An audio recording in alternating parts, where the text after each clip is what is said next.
ایک لڑکی تھی، اس کی شادی ہوئی، ایک لڑکی تھی اس کی شادی ہوئی، شادی ہو کر کے جیسے ہی وہ اپنی سسرال گئی، شوہر تو تھا بہت اچھا، میاں بیوی پٹتی بھی اچھی تھی، لیکن بڑی بھی پیچھے لگی رہتی تھی، یہ نہیں کیا، وہ نہیں کیا، وہ نہیں کیا، وہ نہیں کیا، وہ نہیں کیا۔ تنگ آ گئی بہو، تنگ آئی تو اپنے ابا کے پاس آئی، بابا یہ بڑھیا بہت پریشان کرتی ہے، بابا اس کا کچھ علاج بتاؤ۔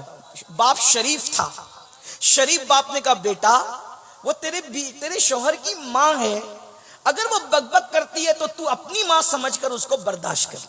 یہ اس دور کی بات ہے جب لوگ ماں کی بات بھی سنتے تھے، ابھی لوگ ماں کی نہیں سنتے تو ساس کی کیا سنیں؟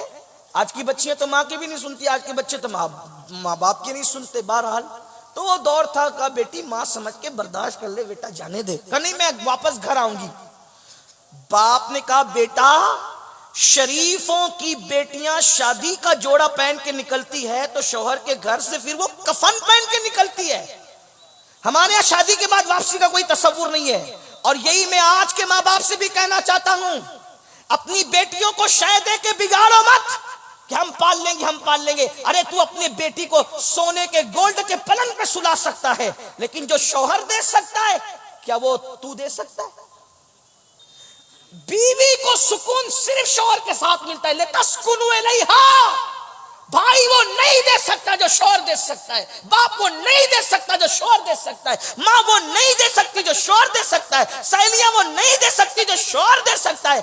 شوہر کے پاس جو ہے وہ کسی اور کو دینے کے لیے جائز بھی نہیں ہے، وہ دے بھی نہیں سکتا۔ اس لیے قوم کی بیٹیوں سے کہتا ہوں، اگر اللہ نہ کرے زندگی میں کوئی ظالم شوہر مل جائے، نباہ کر لو، کر لو نباہ، کیونکہ ہمارے نبی نے فرمایا جو اپنے شوہر کے ظلم پہ صبر کر کے نباہ کرے گی، ایسی عورت کو اللہ حضرت آسیہ اور مریم کا ثواب عطا فرمائے۔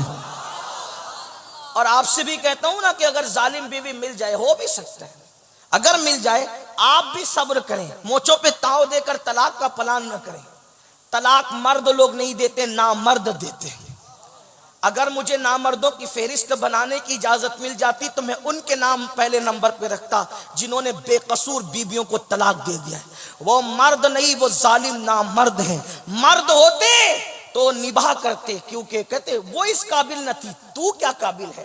اس لڑکی نے سوچا ابا تو شے نہیں دے رہے، ابا تو میری مدد نہیں کر رہے، تو اس لڑکی نے کیا کیا، اس کے ابا کے گہرے دوست تھے ایک حکیم صاحب، اور وہ واقعی حکیم تھے، یعنی ایسی آلو چالو بازاری آدمی نہیں، وہ واقعی حکیم تھے۔ حکیم یعنی حکیم کس کو کہتے ہیں سمجھتے ہو نا، وہ جڑی بوٹی کی دوائیں وغیرہ بناتے ہیں۔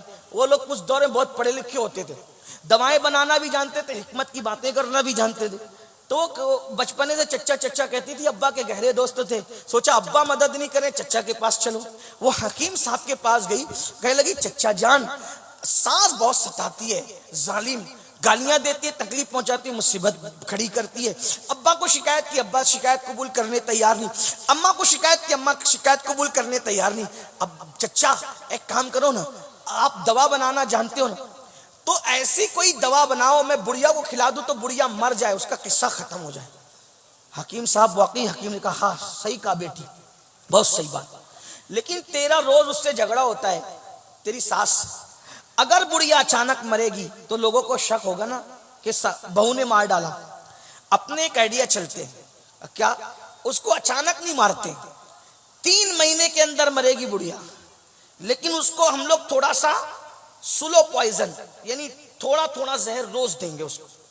3 مہینے کی میں پڑیا بنا دیتا ہوں، کھانے میں زہر دینا، لیکن لڑنا مت ورنہ پھر شک ہوگا کہ بہو نے مارا۔ تو کرنا کیا، کہا 3 مہینے تک تجھے صبر کرنا ہے۔ تو کہا کیا، کہا کہ بڑھیا کے پیر دبانا، اس کے سر میں تیل ڈالنا، کنگھی کرنا، اس کے کپڑے دھلنا، اس کو کھانا کھلانا، اتنا پیار کی ایکٹنگ کر کہ ایسا لگے کہ تو اس کی بیٹی ہے۔ تو ہوگا کیا، جب وہ مر جائے گی زہر سے تو تجھے تیرے اوپر کسی کو شک بھی نہیں آئے گا کہ تو نے مارا ہے۔ اس نے کہا 3 مہینے اگر بڑھیا کو جھیل لوں تو ہمیشہ کے لیے میری راحت ہی راحت ہے، تو چلو 3 مہینے پیر دبا۔ 3 مہینے خدمت کرنے میں جاتا کیا ہے، پڑیاں لے کر آئی چپکے سے، اب آئی تو بڑی بھی نے کہا کہاں گئی تھی، اماں وہ تو میں ایسے ہی ویس گئی، اپنا انداز پیار کا۔ اب وہ گالی دے رہی ہے، چھپ ہے، امی میں کھانا دوں تمہیں، چل جا یہاں سے نکل، بدماش کہیں کی، جو بھی ہوا ہوگا، جیسا بھی ہوا ہوگا، جیسے آپ سنتے دیکھتے رہتے ہیں۔ اس نے کہا نہیں امی آپ ناراض بھی ہو نا، میں آپ کو کھانا دیتی ہوں۔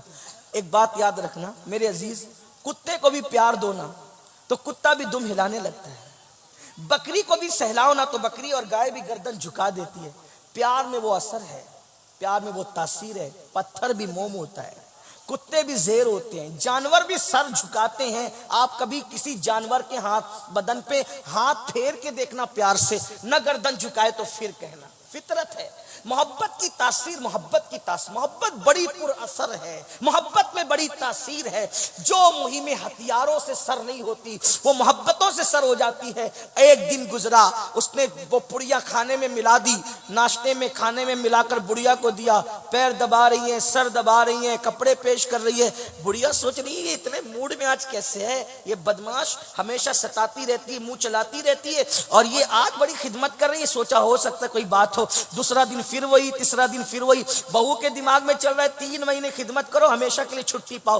جیسے ہی 8-10 دن گزرے، اب یہ پیار دینے والی بہو پیار دے رہی، تو بڑھیا نے سوچا یا اللہ میری بہو مجھے اتنا پیار دے رہی، میں وہی کم وقت دل میں اس کا کینہ لے کے بیٹھی۔ تو بڑھیا نے بھی سوچا جب بہو بدل گئی تو مجھے بھی بدل جانا چاہیے۔ اب وہ دونوں میں پیار ہو گیا، جھگڑا ختم ہو گیا، محبت ختم ہو گئی۔ 8-10 دن میں یہ ہوا تو بہو جو ہے وہ ساس کو ماں کی طرح لگنے لگی، اور بہو ساس جو ہے وہ بہو کے لیے بہو جو ہے وہ ساس کو بیٹی کی طرح دکھنے لگی۔ اب وہ ساس بہو ایک دوسرے کے بغیر رہ نہیں رہے، ادھر محبت ہوئی تو ادھر بھی محبت ہو گئی۔ اب بیٹی بیٹی بیٹی کہہ کے پکارتی ہے، گھر کا ماحول بدل گیا، جھگڑا ختم ہو گیا، یہ ہو گیا وہ ہو گیا، یہ بھی اس کے بغیر نہیں، وہ بھی اس کے بغیر نہیں۔ اس کو اچانک خیال ہے ارے بڑھیا تو 3 مہینے بعد مر جائے گی، میری اتنی اچھی ساس 3 مہینے بعد مر جائے گی۔ 15 دن کے بعد روتے دھوتے پہنچی، چچا وہ جو ہم نے 15 پڑیاں تو کھلا دی اس کو اور وہ مر جائے گی، تم نے 3 مہینے کے لیے کہا تھا۔ میری ساس مجھ سے بہت پیار کر رہی ہے چچا، جو مجھ سے اتنا پیار کرے وہ مر جائے مجھے گوارا نہیں، چچا میری ساس کو بچا لیجئے۔ مسکرا کر بڑے میاں نے کہا بیٹی میں جانتا تھا جب تو اپنی ساس کو پیار دے گی نا بیٹا تو وہ بھی تجھ سے پیار کرنے پہ مجبور ہو جائے گی۔ تو کسی کو پاگل کتے نے تو نہیں کاٹا نا کہ محبت کے بدلے میں نفرت ہی کرے، لیکن ایک نہ ایک دن محبت اپنا اثر دکھاتی ہے۔ بیٹا میں نے زہر نہیں دیا تھا، وہ تو ایسے ہی تو اگر میں منع کرتا تو کہیں اور چلی جاتی، غلط راستے بھی چلی جاتی، کسی بدماش کے پاس چلی جاتی جو واقعی تجھے زہر دیتا۔ تو میں نے سوچا کہ منع بھی نہ کروں اور یہ کام بھی کر دوں۔ تو میں جانتا تھا جب تو پیار کرے گی تو وہ بھی پیار کرے گی۔ میری بہنوں یہ پڑیا آپ بھی لے کر جاؤ، اپنی ساس کی خدمت کرو، نندوں کی خدمت کرو، جٹھانیوں کی خدمت کرو۔